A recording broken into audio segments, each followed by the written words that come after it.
Rahim CM of governor Sindh secretariat के बादशाह और मुलाजमीन को इतला दी जाती है कि हमारे दोस्त, हमारे भाई और सिंध सेक्रेटरीट की शान और SNGD की आन फैज़ियाब खान दुरानी जो है अल-शबाब पैनल में शमूलियत करने जा रहे हैं। और इनके साथ जो है हमारे मोहतरम सदर कायद लियाकत अली सोलंकी और महबूब जनरल सेक्रेटरी मीर आबिद बलोच और हमारे मोहतरम रहनुमा रेहान ब्रोई साहब। तो फैज़ियाब भाई,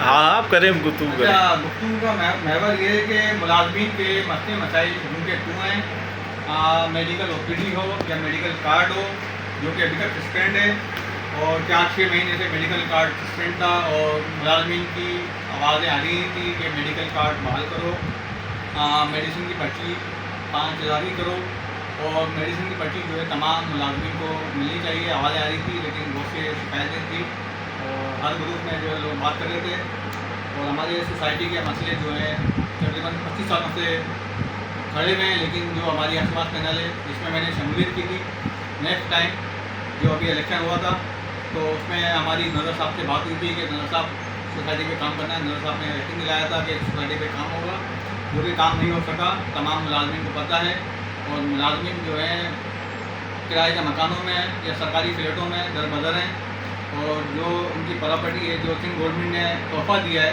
वो आज भी जंगल का समा वो कर रही है। और बाकी सोसाइटियाँ जो हैं 10 साल, 5 साल, 20 साल में वो लाखों करोड़ों रुपये की हो जाती हैं। और हमारा जो सोसाइटी है सिंध गवर्नमेंट की जेन्युइन लीज फाइलें जो 3 लाख 4 लाख की अभी भी ब्रोकर या जो भी बिल्डर या कोई भी माफिया है वो मुलाजमिन से ले रहा है, तो ये बहुत शर्मनाक मुकाम है हमारी वेलफेयर यूनियन के लिए। वो ये काम नहीं कर सकी, वो बात नहीं कर सकी सोसाइटी को। तो इसमें जो है नज़र साहब को मैंने काफ़ी मरतबा इस बात पे जब भी मेरा उनका आमना सामना हुआ तो मैंने सोसाइटी के हवाले से आवाज़ उठाई और उन्होंने मुझे यकीन दिलाया काम हो रहा है, होगा। तो ये अफसोस की बात है कि नज़र साहब ने इसी कमरे में बैठ के मुझसे कहा था कि इंशाल्लाह साल में काम हो जाएगा। और अभी जो है इख्तियार में नज़र साहब को 1.5 साल लिए और पहले भी काफ़ी साल रहे हैं माशाल्लाह से, अल्लाह पाक उनको और हिम्मत दे, आज़ादी दे। लेकिन मुलाजमीन के काम के लिए इख्तियार मिला है और काम नहीं हुए, जिसकी वजह से मैं आपके पास पैनल से अलविदा कह रहा हूँ और अलविदा कह रहा हूँ। लेकिन वो आपके पास पैनल भी सेक्रेटरीट का हिस्सा है, हम भी सेक्रेटरीट के तमाम पैनल हिस्सा हैं और मुलाजमीन के मसले मसाइल के लिए हम आवाज़ उठा रहे हैं। और वो आवाज़ अगर एकाम वाला तक जाती है और उस मसले मसाइल को हल करते हैं तो मैं अल-शबाब पैनल में शमूलियत करूँगा।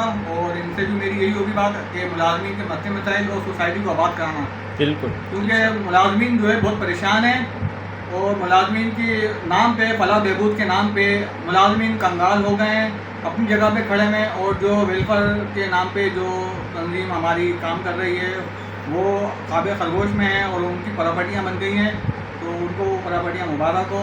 और मैं अल-शबाब में आज से जो है काम के लिए आ रहा हूँ। लेकिन एक बात हो रही है, मेरे पास फ्रेंडशिप वाले भी साथी आए थे और 1-2 पैनल के साथी थे, उन्होंने मुझसे कहा था, तो मैंने बताया था कि आप लोग अगर आज आएंगे 3-3 बजे तक तो मैं इंशाल्लाह जो भी होगा बात करूँगा। लेकिन अल-शबाब वाले मेरे पास आए और बिल्कुल मैं ये भी हमारे सेक्रेटरीट के हीरो हैं भाई, तमाम लोग, ठीक है ना।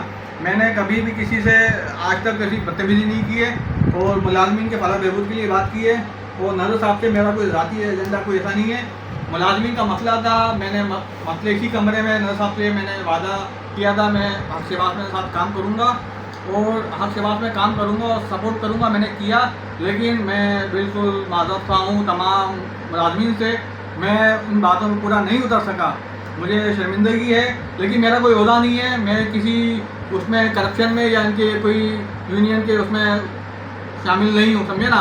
लेकिन मैंने बहुत सी चीज़ें देख के उनको आवाज़ पहुँचाई है और मैं अब अल-शबाब में बात अपना शमूलियत कर रहा हूँ। हमारे सदर साहब हैं जिंदाबाद और जनरल सेक्रेटरी साहब हमारे सीनियर जिंदाबाद और ये हमारे जो मीर अशरफ हादी साहब, इसी कमरे में इन्होंने वीडियो बनाया था और नजर जलाने से हमने वादा किया था, वादा लिया था, वादा वफा नहीं हुआ, वो वादा वफा नहीं हुआ। तो कोई मसला नहीं है, वादा वफा नहीं तो और भी आगे रास्ते हैं, और भी आगे रास्ते तो अपने मंजिल पे अपने पाँव रखे हुए हैं इंशाल्लाह। आज नहीं तो कल मंजिल से पीछे नहीं हटेंगे, मुलाजमीन के हक के लिए साथ खड़े और काम करेंगे। जिंदाबाद जिंदाबाद।